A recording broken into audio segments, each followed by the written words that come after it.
Bismillahirrahmanirrahim. Assalamualaikum warahmatullahi wabarakatuh. Bertemu lagi bersama saya Sutisna dalam materi sejarah kelas 12 IPS khususnya mengenai perkembangan ASEAN. Kita lanjut. Kompetensi dasar menganalisis peran aktif bangsa Indonesia pada masa Perang Dingin dan dampaknya terhadap politik dan ekonomi global. Yang mana tujuan pembelajaran ini peserta didik mampu menganalisis latar belakang perkembangan ASEAN. Selanjutnya menjelaskan tujuan dibentuknya ASEAN. Selanjutnya menganalisis isi dari Deklarasi Bangkok. Selanjutnya mengetahui tokoh dan negara pendiri ASEAN. Dan yang terakhir, menguasai jenis-jenis kerjasama ASEAN. Kita lanjutkan. Kita langsung saja ke materi mengenai perkembangan ASEAN. Yang mana perkembangan ASEAN ini merupakan salah satu peran aktif bangsa Indonesia pada masa Perang Dingin. Di antaranya dengan mendirikannya ASEAN. Latar belakang didirikannya ASEAN. Association of Southeast Asian Nations atau bisa kita sebut ASEAN merupakan sebuah organisasi geopolitik dan ekonomi bagi negara-negara yang berada di kawasan Asia Tenggara. ASEAN sendiri berdiri kali pertama pada tanggal 8 Agustus 1967 di Bangkok. Pada waktu itu, kesepakatan tersebut lahir sebagai hasil dari penandatanganan 8 negara pada Deklarasi Bangkok. Kita lanjutkan.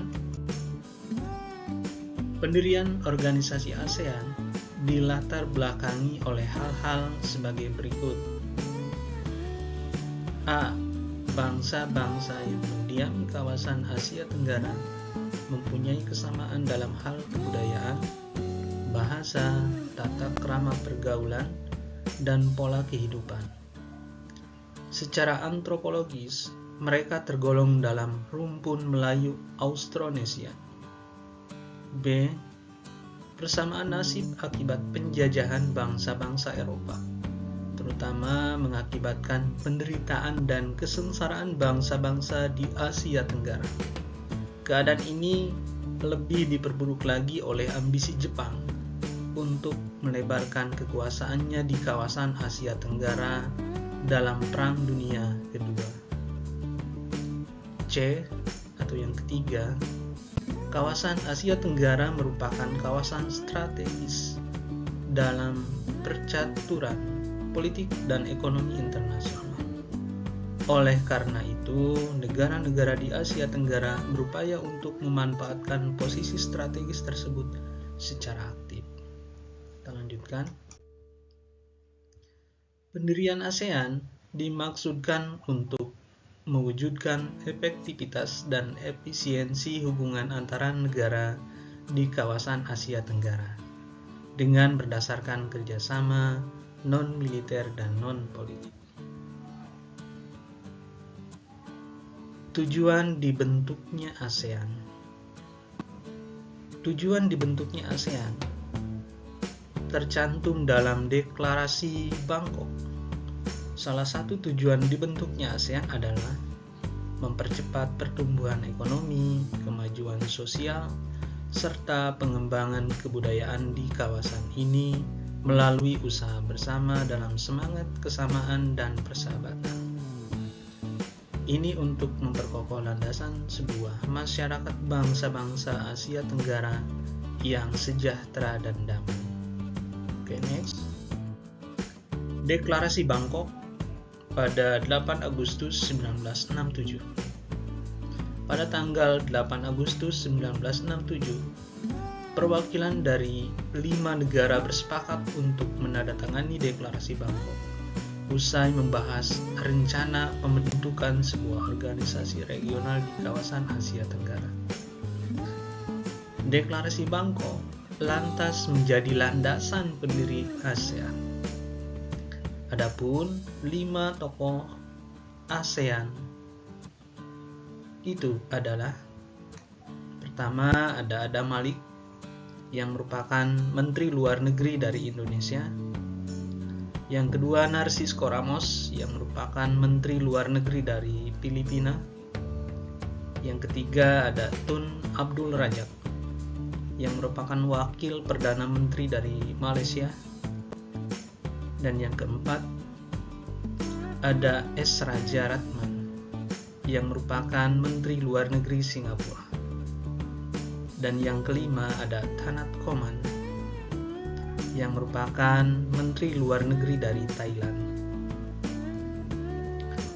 Penandatanganan Deklarasi Bangkok menandai bahwa ASEAN secara resmi telah didirikan dan mengusung misi One Vision, One Identity, One Community, atau satu visi, satu identitas, dan satu komunitas.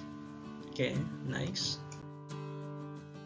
Isi Deklarasi Bangkok pada 8 Agustus 1967 adalah sebagai berikut. Pertama, mempercepat pertumbuhan ekonomi, kemajuan sosial, dan perkembangan kebudayaan di kawasan Asia Tenggara. Yang kedua, meningkatkan perdamaian dan stabilitas regional. Yang ketiga, meningkatkan kerjasama dan saling membantu untuk kepentingan bersama bidang ekonomi, sosial, teknik, ilmu pengetahuan, dan administrasi. Untuk yang ketiga, memelihara kerjasama yang erat di tengah-tengah organisasi regional dan internasional yang ada. Dan yang kelima, meningkatkan kerjasama untuk memajukan pendidikan, latihan, dan penelitian di kawasan Asia Tenggara. Oke, nice. Selanjutnya ada prinsip-prinsip kerjasama ASEAN. Pertama, menghormati kemerdekaan, kedaulatan, kesetaraan, integritas wilayah nasional, serta identitas nasional setiap negara. Yang kedua, tidak ikut campur dalam urusan dalam negeri negara-negara sesama anggota. Dan yang ketiga, apabila ada perdebatan dan perbedaan pendapat antara anggota, diselesaikan secara damai. Dan yang keempat, jika ada masalah antar anggota ASEAN, penyelesaiannya dengan cara tidak menggunakan senjata atau kekuatan yang dapat menyebabkan perang. Yang kelima, kerjasama ASEAN diimplementasikan secara efektif, rasional, dan berguna. Oke, kita nice. Yang selanjutnya ada jenis-jenis kerjasama ASEAN. Setelah ASEAN terbentuk, semua anggota bersepakat menentukan jenis kerjasama yang dapat dilakukan sesama negara anggota ASEAN. Jenis kerjasama tersebut terdiri dari 5 bidang, yakni ada bidang politik, yaitu kerjasama di bidang politik adalah jika ada masalah di antara anggota ASEAN akan diselesaikan melalui meja perundingan. Anggota ASEAN juga sepakat bahwa kawasan Asia Tenggara bebas dari senjata nuklir atau tidak boleh ada aktivitas senjata dengan tingkat memusnahkan yang dahsyat. Oke, kita nice. Yang selanjutnya, yang kedua, bidang ekonomi. Dalam bidang ekonomi, kerjasama ASEAN adalah untuk membahas upaya anggota ASEAN untuk menciptakan perdagangan yang saling menguntungkan. Kerjasama di bidang ekonomi ASEAN bisa dilaksanakan dalam bentuk A. Mempromosikan produk bisnis sesama anggota ASEAN. B. Perusahaan-perusahaan maju milik negara ASEAN saling menanamkan modal atau investasi di negara anggota ASEAN lainnya. Yang C. Menyiapkan cadangan makanan dengan memberikan sumber makanan pokok terutama bagi anggota ASEAN. Dan yang D, yang terakhir, membangun proyek-proyek industri ASEAN seperti urea, amonia, proyek, dan pupuk. Hal itu seperti halnya yang dikembangkan di Singapura dan super fosfor di Thailand, Indonesia, serta Malaysia. Oke, kita next.